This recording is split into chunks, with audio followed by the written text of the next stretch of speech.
and the director of the Oregon Screams Horror Film Festival. We've got an event coming up on August the 21st at the Clinton Street Theater, our summer 2022 event.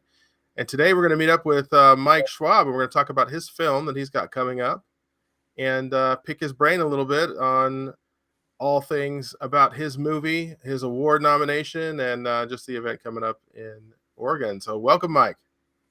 Hello. Good to see you. Great to be here. I'm excited about this festival, that's for sure. Well, we are excited for the event. Number one, because it's live, and in front of an actual audience. And we've had events at a drive-in theater before. Obviously, this time of year in Oregon, the sun doesn't go down until like 9 something at night, so it's difficult to start a drive-in movie that late. I mean, we'd be going until 2 or 3 in the morning trying to watch horror films. So we're going to be at Clinton Street Theater, which is near downtown. Give us an idea. Where are you from, Mike?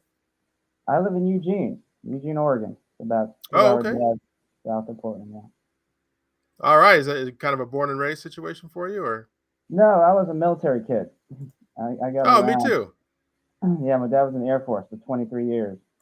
I was born in the Philippines, and I kind of bumped around all over the place. Went to high school in South Dakota and Wyoming. That's where my parents grew up in that area. Um, and I lived in LA before here.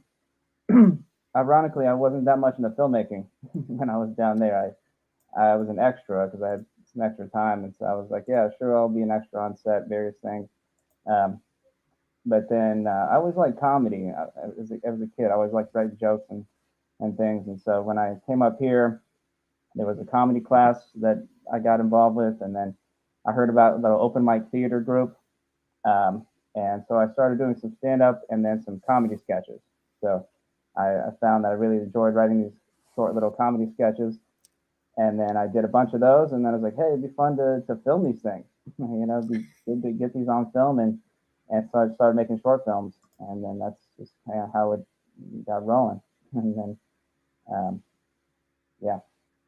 Well, you've got this fusion of comedy and horror in your film, which, I'll be honest with you, with Oregon Screams Horror Film Festival, it's very dedicated to the horror genre, but it's like we kind of mix it up because if we just show all blood and guts all night, all serious, all fear, it kind of burns people out a little bit. And so there's horror comedy definitely has a place in this festival. So talk to me about why you had an interest in creating comedy in the horror genre.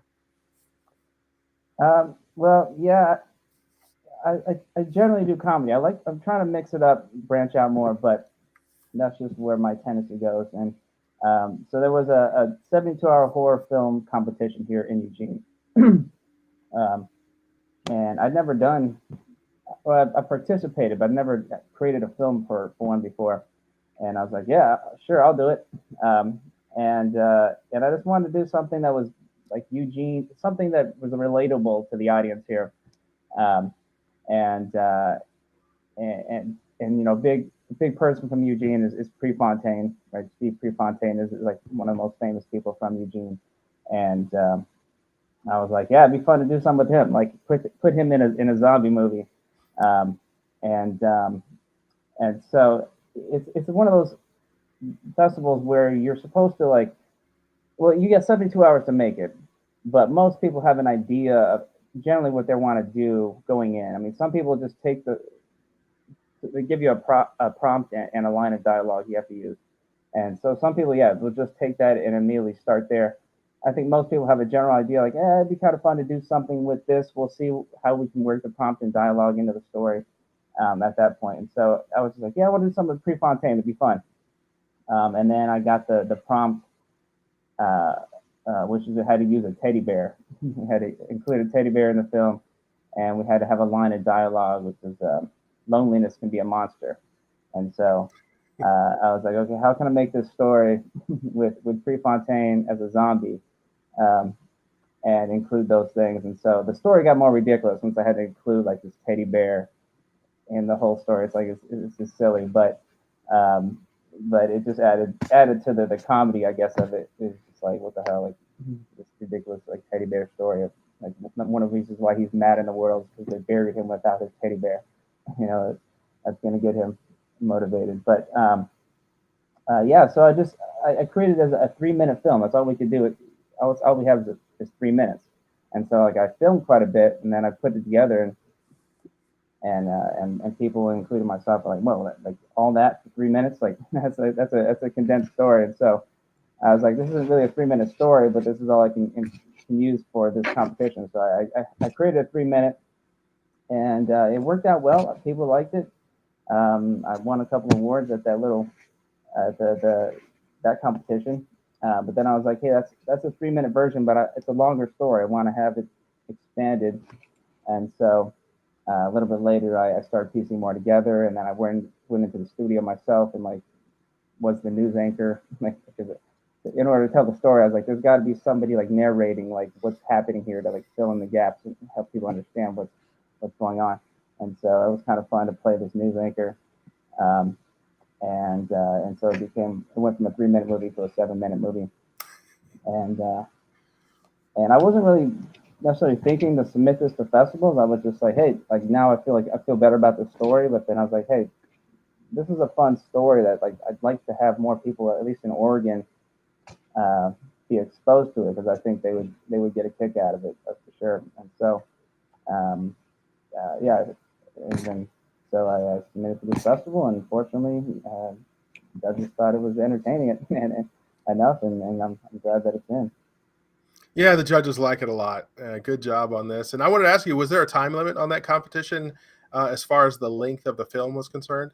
Yeah, 3 minutes. That's why Okay, I so was saying it was tough to make that movie in 3 minutes, because like it's not really a 3 minute story. But so yeah, 7 minutes. I felt a lot better about it.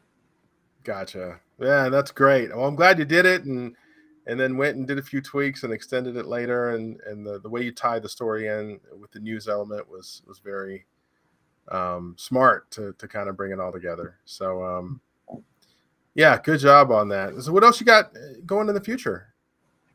A lot of stuff. Um, Actually, my big project right now is I'm putting on a play. So Oh, Eugene has his huge event, the World Athletics Championships. I don't know if you've heard of that. That's going on, but next month, um, yeah, it's basically like the step down from the Olympics. It's happening here in Eugene, the biggest event that Eugene's ever had. And they're having a riverfront festival. So a part of the event is they're going to have this like entertainment, music, uh, comedy acts, whatever. And I submitted a play concept, and they liked it. And so putting on a play at the Riverfront Festival right now. Um, and it's pretty wild. It's a time traveling play.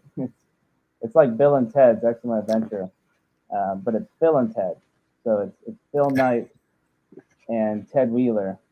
They're going around using a time machine into Eugene and like trying to find the mayor. Our mayor's missing, and it's a pretty wild and fun show. Um, and so that's where my focus is right now. But I'm also working on a bigger film project. Um, well, that was the plan until I heard about the play, and I was like, oh, sorry guys, I got to work on this play now because I got to push back the movie. Um, but I'm working on an edutainment type show. It's I've done a lot of education stuff in my life. I've taught in different ways, and I like comedy, so I wanted to mix. I was like, hey, it'd be fun to create some shows where it's like you learn some stuff, but you're entertained. So it's mostly entertainment, but you also pick up a few things. So I made an episode on the atom. That was my first one. Some guys go like down in the molecular level and like have to go to the nucleus. It's a pretty silly, but fun story. But now I'm doing a meteorology movie. So that's my next big project. It's a hurricane is approaching South Carolina, and people are freaking out, um, and then the governor hears about this special character who might be able to like move weather patterns.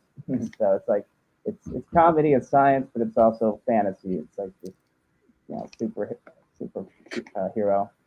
Um, and the governor's like, well, I might as well check it out. Let's see what maybe there's something to this guy. But yeah, so after I get done with the play, we're gonna start hitting that pretty hard. Um, it's called A Hobbit and a Hurricane. So, um, so there might all be right. a Sounds good. Sounds like you got a lot cooking. And how did you get into filmmaking in the first place? um, yeah, like I said, I like doing comedy sketches, and then just started thinking, hey, how about I start filming this stuff?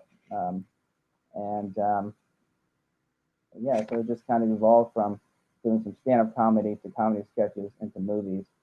Um, and, uh, and yeah, I really like it. It's fun to get people together and create something fun and awesome. You know, it's a great experience. Like having people together work. You know, just seeing the vision come to life, um, and then seeing it on the screen, like as a group. Like this is what we did. And, you know, the final product is pretty satisfying. That's for sure. All right. Well, hey, I appreciate you sharing your time with us today, and we're looking forward to this film. We're looking forward to the screenings. Can't wait to meet you there. Good job on it. Nominated for Best Oregon Film Award, and best of luck with your future productions. And thanks a lot for hanging out. Hey, it's been great, and yeah, look forward to being up there and meeting you in person, and it should be a great time. That's for sure. Sounds good. Have a good one. All right, take it easy.